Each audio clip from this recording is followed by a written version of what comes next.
Jesus 911.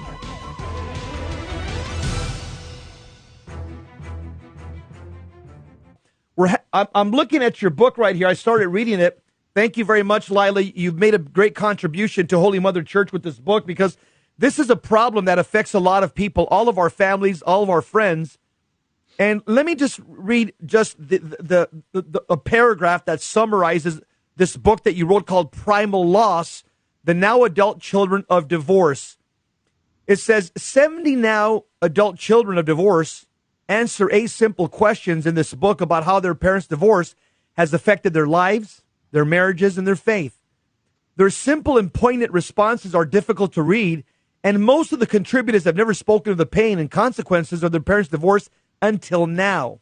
In fact, because the prevailing culture loves divorce and protects it, the children of divorce generally have never been asked how the divorce affected them, and they believe no one really wants to know.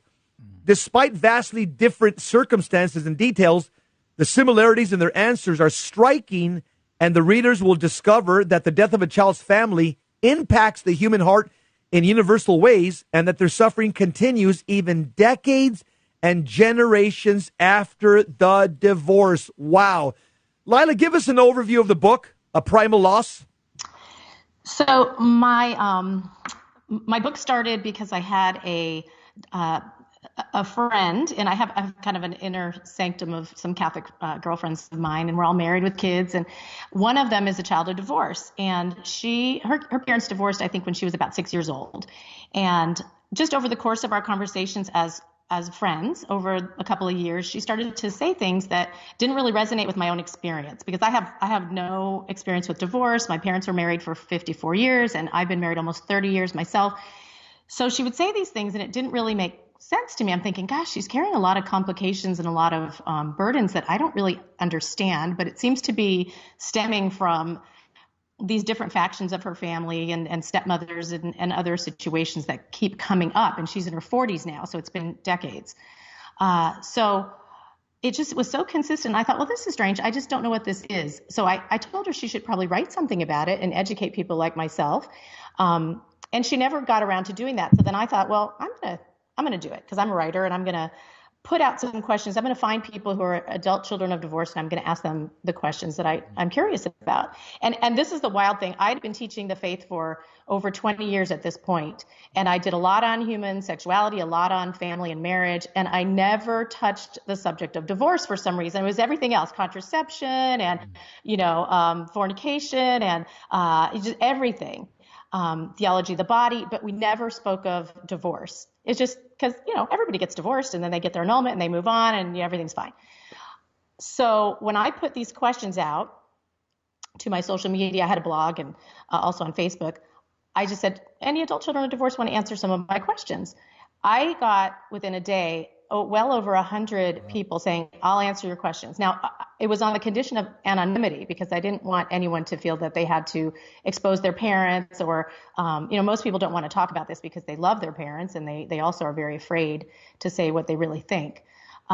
So it ended up being 70 who made it into the book, because a bunch of the people couldn't even emotionally get through these simple questions. They just couldn't do it. Wow. And these are people who are very successful.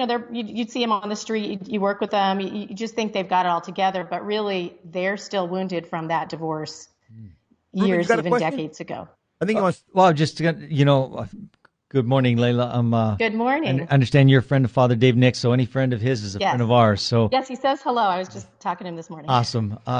Well, I too was a product of divorce, not my parents, but I married at 21. 8 years later, I found myself divorced with 2 young kids, a year and 4 years old.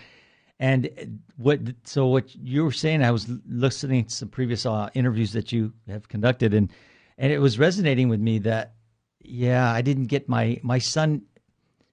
He needed some counseling. I didn't get him counseling, and he was kind of withdrawn in his early years, and everybody pointed that out to me, and I probably should have. And in any case, we spoke later as a teenager, and it really we got our relationship back on track, but a lot of, like you said, a lot of people don't think about this, and having been in law enforcement, the having responded to a lot of domestic violence calls, and you see the kids in there listening to all the garbage that's going on. It's quite devastating to them. Most people don't think about that. So I thought this was fascinating. Thank you for doing this book, by the way. Oh, you're welcome. It's been a real eye opener for me because, as I said, I didn't really know. I'm 52 years old. I had at that point been walking around for 50 years as a Catholic in this culture and did not know of the walking wounded all around us and all around me. I had no idea, and it really is almost two different worlds. And I have a lot of friends now, and the contributors to the book have become my friends that will. They keep educating me. And one thing that they'll say is, if you're not a child of divorce yourself, you don't have any idea what this is like, because we all have burdens, we all have troubles, we all have a lot of suffering in life, of course, our crosses that we bear.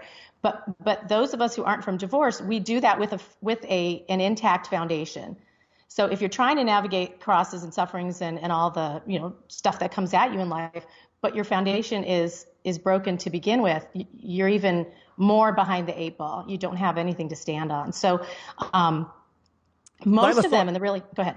Leila, you wrote this book, I guess, Primal Loss, because you saw that people are so wounded in this area that they're not even talking about it. There's no conversation.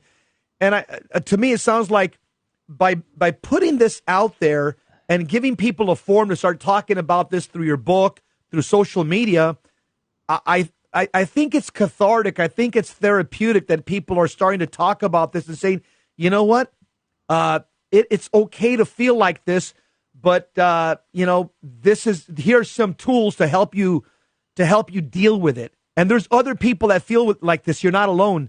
So I think you're like the people's champion here, Leila, insofar as you're giving people an opportunity to meet each other and say, yeah, you feel the same way. Well, so do I. And again, I think just that relationship amongst people, I think, could be therapeutic, especially if they're good, wholesome Catholic relationships. That's right. It's really interesting. You've hit on something really important. And most of them never knew that other people felt like this. And that shocks me because we've got millions and millions of children of divorce. And I was on EWTN. I did a